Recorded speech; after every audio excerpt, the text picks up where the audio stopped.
بسم الله الرحمن الرحيم الحمد لله رب العالمين الصلاة والسلام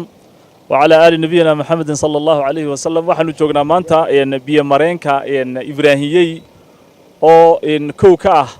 4 كيلومتر إلى سمينيو إن وضدا إن هالبولاها هرجيسا إن وضدا ولا سميي سيدتمادكي أيا وحا إن هذا قرشيد الله وضع وشركة السبوي سمينيسا بيا مرينا دي هره ولا جوري إن محن كنا على قاركودنا حدمان marka wada la sameeyay muhiimadda ugu weyn ee ugu horeysa waxa weeyaan 70% 80% in marka hore biyaha laga leexiyo saadarteed waxa hawsheedii gacanta lagu hayaa oo hadda maxaan ku yiraahdaa gabagabo noqon doonta insha Allah bilowna ah biyo mareenkii ugu horeeyay oo aanu Ibraahimay aan gelinayno kalfartiskoogii oo dhameystiran ayaa maanta lagu bilaabay saas inuu ku socon doontaa ilaa 13 biyo mareen oo qaarkood xidhmeen qaarkoodna extension lagu sameyn doono ama la ballaarin doono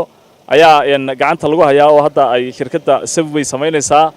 insha Allah taala waxaan rajaynaynaa in si wanaagsan oo qurux badan in arintaas noogu dhamaan doonto injineer Maxamed Baadhamiye hawsha anagu shaqada inta u badan waxay ka dhacdaa xagga workshopka hawshan aan gelinayna waa hawl lagu soo diyaariyay xagga workshopka ilaahay idinkiina waxaan rajaynaynaa in schedule time-kii aanu diyaarsanay ay si ku dhamaan doonto haddii la yiraahdo hadda maanta waxaan joognaa Ibraahimay asli baa noogu xiga deetana boo Sami Saciid Safari Junction saasi oo soconaysa haddii la yiraahdo xagga xiradana waanu tagi doonaa maanta waanu soo tusnaa agaasimaha iyo si wax u bilaabayaan maanta waxaynu dhigaynaa qasabadii waaweynaa qaybtii koowaad ee biyo mareenada oo halkan ka bilaabmaysa Ibraahimay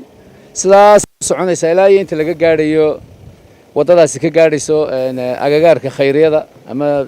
daarta dahabshiil wixii biyo mareena meesha yeelay in la safeeyo in la ballaariyo in la dhigo biyo mareeno cusub meelaha qaarkood si marka wadaduna sideedaba waa biyo mareen marka heshiiska iyaga iyo sida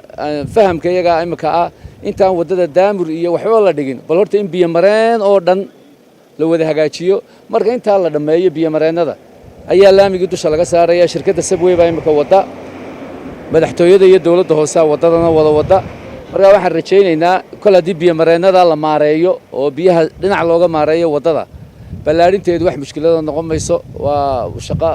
ka fudud tan biyo mareenka ugu adag taasaana nimka xoog saarayna